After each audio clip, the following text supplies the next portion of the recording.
저는 정말 매일같이 이 챗GPT를 쓴다라고 해도 과언이 아닐 것 같습니다. 내가 이 인공지능 서비스를 쓸 때 어떤 명령어를 던지는 것이 좋은 답변을 넣는데 필요한 것인가 라는 고민을 하는 거죠. 독자 여러분들이 이 인공지능 서비스를 어떻게 이용하시느냐에 따라서 우리가 어떤 미래를 마주하는지가 달라질 거예요.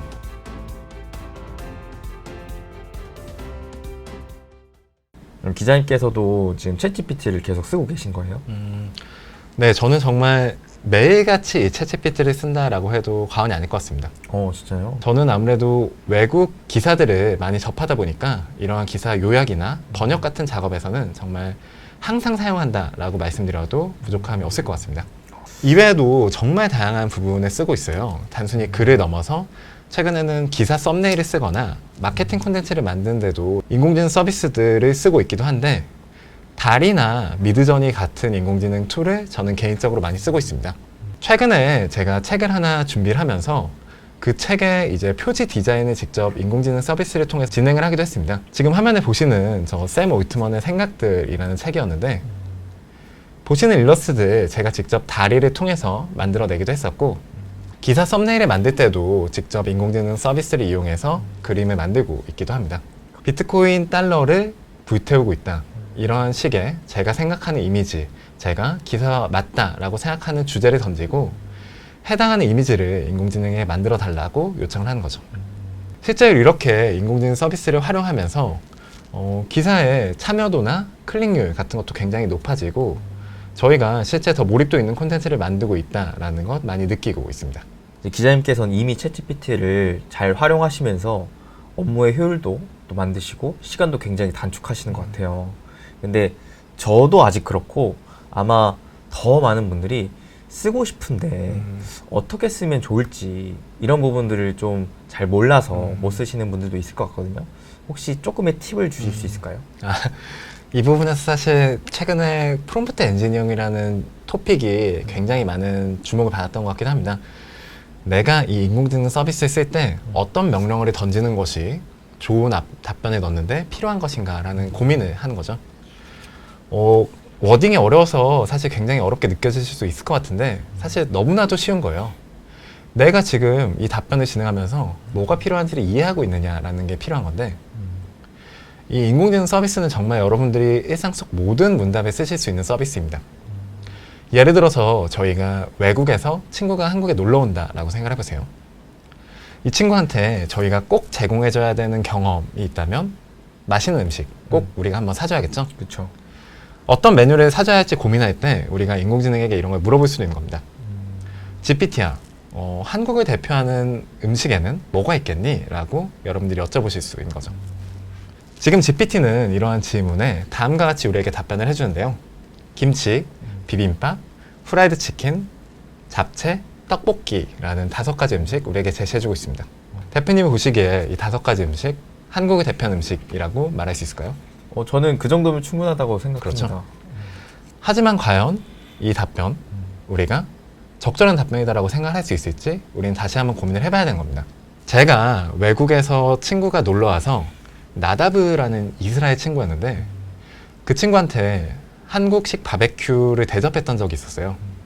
여기서 제가 바베큐 너무나도 맛있게 먹고 한국인이라면 꼭 먹는 후식이 있죠. 비빔냉면을 시켜가지고 이거 냉면이랑 고기랑 싸 먹으면 진짜 맛있으니까 한번 같이 먹어봐 라고 했던 적이 있었는데, 여기서 놀랐던 게 이 친구가 비빔냉면 딱 한 젓가락 먹더니 난 이거 너무 매워서 먹을 수가 없다 라고 하는 거예요. 우리가 만약에 외국인 친구에게 음식을 대접한다면 매운 음식을 제시해주는 것은 어떻게 보면 적절한 추천이 아닐 수 있는 거죠. 그렇죠. 그렇다면 GPT가 원래 제시했던 답변에서 김치나 비빔밥이나 떡볶이 같은 거 우리가 처음 외국인이 왔을 때 대접해준다고 생각해보세요. 김치, 물로 씻어줘야 될 수도 있고, 떡볶이, 엽기 떡볶이 같은 거 한번 시켜줬다고 생각하면 아마 얘는 뭐 대접이 아니라 얘가 나 죽이려고 하나 뭐 그럴 겁니다. 그렇죠. 그렇기 때문에 우리가 해당하는 상황 속에서 어떠한 요건들이 반영이 돼야 되는지를 고민을 해야 되는 겁니다. 앞서서 말씀드렸던 사례에서는 이렇게 김치나 떡볶이, 비빔밥 같은 음식들을 우리가 외국인 친구에게 처음에 대접해 주는 것은 적절하지 않을 수 있는 거죠. 이러한 상황 속에서는 우리는 그래서 다음과 같이 질문을 던져봐야겠죠. 챗 GPT야, 외국인 친구가 놀러 오는데 이 친구는 매운 음식을 먹지 못할 것 같아. 매운 음식을 제외하고 한국을 대표하는 음식으로는 뭐가 있겠니? 라는 질문을 던져볼 수 있는 겁니다. GPT는 다음과 같은 질문, 추가적인 요청에 우리에게 다음과 같은 답변을 주는데요. 불고기, 해물파전, 짜장면, 갈비, 삼계탕과 같은 한국 음식들을 제시해줍니다. 외국인 친구에게 우리가 한국 음식을 대접해 준다라고 생각했을 때 앞서서 얻었던 답변과 두 번째로 얻은 답변, 분명 두 번째로 얻은 답변이 더 적절한 답변이죠. 이 인공지능 서비스를 이용할 때 더 좋은 답변을 얻는다는 것이 실제로는 그렇게 어려운 게 아닙니다. 우리가 해당하는 상황 속에서 어떠한 요건이 필요하고 어떠한 조건을 반영해서 답변을 얻어내야 될 것 같다라는 것을 생각하고 고민해서 그거의 질문에 반영만 해주시면 되는 거죠. 내가 이 상황 속에서 어떠한 것을 원하는지를 고민하시는 것이 이 인공지능 서비스, 챗GPT라는 서비스를 이용하는 데 있어서 가장 중요한 팁이다 라고 말씀드리고 싶습니다. 이건 너무 좋은 팁인 것 같아요. 왜냐하면은 사실 우리가 기존에 그와 동일한 이제 상황에 처해져 있었을 때 일반적으로 검색을 한다고 봤을 때는 지극히 대중적인 질문을 검색 엔진에 넣었잖아요. 예를 들어 네이버나 뭐 구글에 외국인들에게 추천할 만한 음식 그냥 딱 단순하게 검색하고 그 중에서 내가 일일이 찾아보면서 매운 거 패스 내 스스로가 정리를 했어야 되는데 맞습니다. 이거를 오히려 정리된 질문을 해놓고 인공지능 챗GPT가 알아서 답변을 할 수 있게끔 만들어준다는 게 엄청난 차별점이자 엄청난 강점인 것 같다는 생각이 드네요. 일반적으로 저희가 생각할 때 그런 사고를 많이 안 하죠. 왜냐하면 저희가 일반적으로 검색을 해서 사고를 할 때는 대표님 말씀하셨던 것처럼 알아서 그걸 보면서 검수를 해주는데 GPT는 하나의 답밖에 우리에게 제시해주지 못합니다. 그렇기 때문에 그런 요건들을 우리가 생각하고 넣어줘야 되는 거고 아직 우리에겐 그게 익숙하지 않기 때문에 이걸 많이들 어려워하시는 것 같습니다. 근데 그 익숙함을 우리가 깬다면 굉장히 편리한 답변을 얻을 수가 있으니까 네네. 훨씬 더 시간도 단축하고 그다음에 진짜 내가 원하는 답변을 딱 직관적으로 얻을 수가 있는 거네요. 거기에 더해서 제가 스스로 고민하는 과정까지 저희는 할 수 있다라고 생각합니다. 사실 저희가 평소에 생각할 때 내가 정말 이 상황 속에서 어떤 요건들이 필요한가에 대해서 고민을 하지 않죠. 그냥 하다 보면 자연스럽게 생각되는 경우가 많고 그러다가 놓치는 경우도 많은데 오히려 인공지능 서비스를 이용하시면 그런 걸 미리 고민하시고 내가 한 번 더 생각하라는 과정을 거치실 수도 있는 거죠. 이 동영상을 보고 계신 구독자 여러분들이 이 인공지능 서비스를 어떻게 이용하시느냐에 따라서 우리가 어떤 미래를 마주하는지가 달라질 거예요. 만약에 여러분들이 생각을 크게 안 하시고 노멀한 질문만 하게 된다면 오히려 네이버나 구글 같은 데 검색했을 때 우리가 하게 되던 사고의 다양성보다 다양성이 떨어진 세상이 우리에게 마주할 수도 있죠. 왜냐하면 이 서비스는 결국 완결된 하나의 답변을 주기 때문입니다. 하지만 말씀처럼 모두가 자신에게 필요한 상황을 고민해서 인공지능 서비스와 대해 나눈다면 오히려 그 세상에서는 사람들의 사고의 다양성이 더 다양해질 수 있다라고 생각이 드네요. 정말 중요한 포인트라고 생각이 듭니다. 이 영상 보고 계신 여러분들이 꼭 명심하시고 인공지능 서비스 사용하셔야 하는 부분이기도 하겠네요. 진짜 이거는 꼭 아셔야 될 만한 네네. 포인트인 것 같아요. 이거를 아냐 모르느냐에 대해서 인공지능 이 시대에 있어서 내가 이를 얼마나 잘 활용해서 앞서 나갈 수 있느냐 이 격차는 좀 어마무시하다고 생각을 네네. 하거든요. 근데 한편으로는 최근에 또 보니까 네. 챗GPT의 플러그인 서비스도 많이 또 뻗쳐나가고 있던데 요게 개념이 조금 생소하더라고요. 그래서 한간에는 이 애플이 처음에 앱스토어로 모바일 시장을 잡았던 것처럼 챗GPT도 이제 그러한 시대를 열어간다라는 이제 얘기도 나오고 있던데 혹시 이 플러그인 서비스가 어떤 개념이고 어떤 식으로 지금 흘러가고 있는지를 간단하게 좀 설명해 주신다면요. 저는 정말 어떻게 보면 기존 저희가 봤던 챗봇이라는 서비스 아마 챗GPT로 많이 보셨을 텐데 이 서비스가 가지고 있는 한계를 정말 극복하고 이 서비스가 패러다임을 바꿀 미래를 열었던 것이 플러그인의 제시라고 생각합니다. 애플, 아이폰, 안드로이드, 뭐 삼성이나 뭐 픽셀 같은 핸드폰들 있잖아요. 이러한 핸드폰들 저희의 일상 속에서 정말 필수 불가결한 존재가 되었죠. 그렇죠. 하지만 만약에 애플폰을 샀는데 이 애플의 앱이 전화, 아이메시지, 페이스타임, 사파리 정도만 있었다라고 생각해 보세요. 구글 핸드폰을 샀는데 문자, 통화, 구글 클라우드, 뭐 드라이브 이런 것만 있었다라고 생각해 보세요. 절대 이 핸드폰들은 절대 우리의 삶에 지금 주는 효용을 주지 못할 것이고 이러한 새로운 매체들이 우리 지금과 같은 시장 점유율, 지금과 같은 일상 속의 점유율을 가져가지도 못했을 거라고 저는 생각합니다. 결국 이들이 지금처럼 우리의 삶의 필수적인 존재가 될 수 있게 만들었던 것이 플레이스토어와 앱스토어에 올라가는 앱들인 거죠. 이것들은 어떻게 보면 이 서비스가 자신들이 노력을 하지 않아도 선순환하는 구조를 만든 겁니다. 이 앱 개발사들 전부 구글에게 돈 받고 있지 않죠. 오히려 구글에게 돈을 주고 있습니다. 너무나도 많은 돈을 주고 있죠. 자신들의 매출의 몇십 프로를 주고 있는데 그럼에도 이들이 여기 올라가고 싶어하는 이유, 사람들이 이걸 쓰고 여기 올라가야 사람들을 만날 수 있기 때문인 거죠. 결국 이 애플과 구글이라는 두 개의 플랫폼 제공사들은 알아서 외부 기업들이 자신들의 플랫폼을 개선해 나가도록 하는 선순환 구조를 만든 겁니다. 플러그인이 딱 그런 구조를 이 챗GPT라는 서비스 위에 만들었다라고 생각해 주시면 좋을 것 같아요.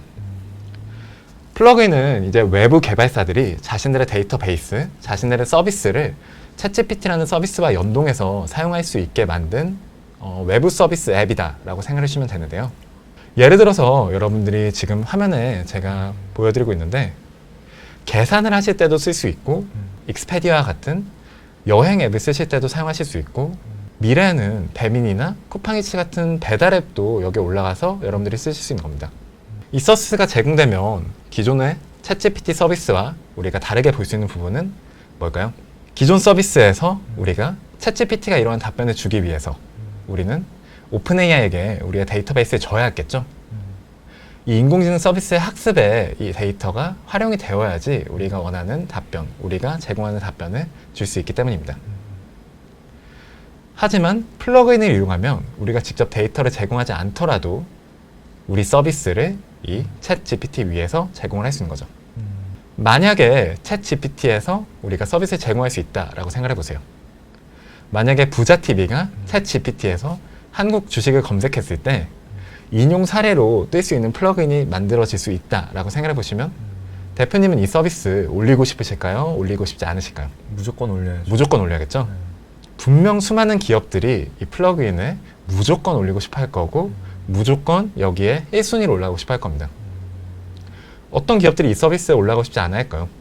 올라가기만 하면 내가 너무나도 많은 트래픽, 아까 보신 19억의 트래픽을 우리가 확보할 수 있는 어떤 베이스가 될 수 있는데 분명 이 플러그인을 제시함으로써 저는 수많은 기업들이 자신들의 서비스를 어떻게 인공지능 챗봇 위에 올릴 수 있는지 고민하고 있고 이 시장에서 자신들의 파이, 자신들의 어떤 미래, 영향력 가져갈 수 있을지 고민하고 그 플랜 지금 시행해가고 있을 거다라고 생각합니다.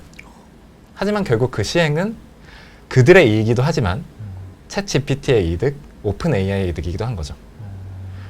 결국 저는 이 인공지능 서비스 챗GPT가 우리가 마주하고 있는 하나의 플랫폼이 될 거다라고 생각하고 있습니다. 단순히 하나의 서비스를 넘어서 인공지능 비서가 될 수도 있고 정말 우리의 캘린더에 적용돼서 해당하는 캘린더에 필요한 모든 작업들을 한 번에 해주는 어떤 비서 서비스가 될 수도 있는 거죠. 챗GPT 플러그인은 정말 패러다임을 바꾼 것이고 어떤 우리가 이 인공지능 서비스를 무시할 수 없는 선순환 구조를 만든 서비스다, 플러그인이다 말씀드리고 싶습니다. 저도 나름대로 사실 챗GPT AI에 대해서 좀 깊게 공부했다라고 생각을 했는데 오늘 또 작가님과의 대화에서 내가 생각하지 못했던 것들 또 많이 새로운 생각에 대한 접근을 하게끔 열어주셔서 또 감사하고 이를 기반으로 저로서도 AI를 내 삶 속에, 내 업무에, 내 사업에 어떤 식으로 좀 활용을 해볼까 또 깊게 한번 생각해보는 또 시간이 되었던 것 같습니다. 감사합니다. 마지막으로 혹시 시청자분들께 해주시고 싶은 말씀 있으시면 제가 어려운 말씀도 많이 드렸던 것 같은데 꼭 말씀드리고 싶은 것이 이 인공지능 서비스는 어떻게 보면 여러분들께 모든 부분에서 7, 80점짜리 답변을 가지고 시작할 수 있는 가능성을 연 서비스다라고 말씀을 드리고 싶어요. 앞서서 대표님께도 말씀드렸다시피 만약에 누군가는 GPT라는 서비스 7, 80점의 답변을 가지고 시작할 수 있는데 나는 가지고 시작할 수 없어. 여러분들은 분명 이 상황에 대해서 이건 공정하지 않은 상황이다 라고 이야기를 하실 겁니다. 이미 누군가 이 세상에 20몇 %에 달하는 사람들에겐 이 GPT라는 답지가 제공된 세상이 된 거죠. 여러분들이 일상 속에서 꼭 이 서비스 이용해 보시고 내가 어떤 식으로 활용해 가실지 고민하시는 것이 필요합니다. 또 저희가 어떤 의사소통을 할 때 더 많은 의사소통을 나누고 경험을 가질수록 이 답변 그리고 내가 질문하는 프로세스 간단하게 이해할 수 있죠. 한국어로 질문을 받았을 때와 영어로 질문을 받았을 때 우리는 한국어로 답변하는 게 너무나도 편할 겁니다. 일상 속에서 영어를 이용하지 않고 한국어를 이용하고 우리가 생각을 한국어로 하기 때문이죠. 인공지능 서비스도 비슷해요. 인공지능 서비스를 일상 속에서 사용하심에 따라서 자연스럽게 그 능력이 여러분들께 생기고 미래 더 이 서비스 효과적으로 이용하실 수 있다라고 말씀드리고 싶습니다. 두려움 가지지 마시고 꼭 일상 속에서 다양하게 활용하시고 챗 GPT 102가 클래스에도 많은 사랑 부탁드리면 좋을 것 같습니다. 오늘 긴 시간 이야기 들어주셔서 정말 감사합니다. 감사합니다. 오늘 이렇게 또 함께 해주셔서 정말 챗GPT를 어떻게 우리가 또 받아들여야 되고 챗GPT가 지금 어떻게 활용되고 있고 그리고 그를 기반으로 앞으로 또 어떤 시대가 좀 열릴 것 같은지에 대해서 사실 이 또한 정답은 없겠지만 충분히 이러한 좀 근접한 생각과 그리고 또 기자님만의 자체적인 인사이트 같이 또 나눠주셔서 저희로서도 스스로 또 생각할 수 있는 시간 열어주셔서 또 감사하고요. 네, 다음에 혹시 또 기회가 된다면 저희는 또 이런 새로운 신문물에 있어서는 확실히 새로운 접근, 새로운 생각 이런 것들이 참 필요하다고 생각을 하기 때문에 또 기회가 된다면 같이 또 얘기 나눠보면 좋을 것 같습니다. 저도 불러주셔서 정말 생각 정리하고 좋은 기회가 된 것 같습니다. 불러주셔서 감사합니다. 그러면 이렇게 오늘은 챗GPT 101을 또 책을 집필하신 또 최동력 기자님 모시고 다양한 인사이트 들어봤습니다. 여러분들도 앞으로 챗GPT를 보다 더 잘 활용해서 더 앞서가는 여러분들 되시길 또 응원하면서 함께 인사드리도록 하겠습니다. 여러분 행복 되세요.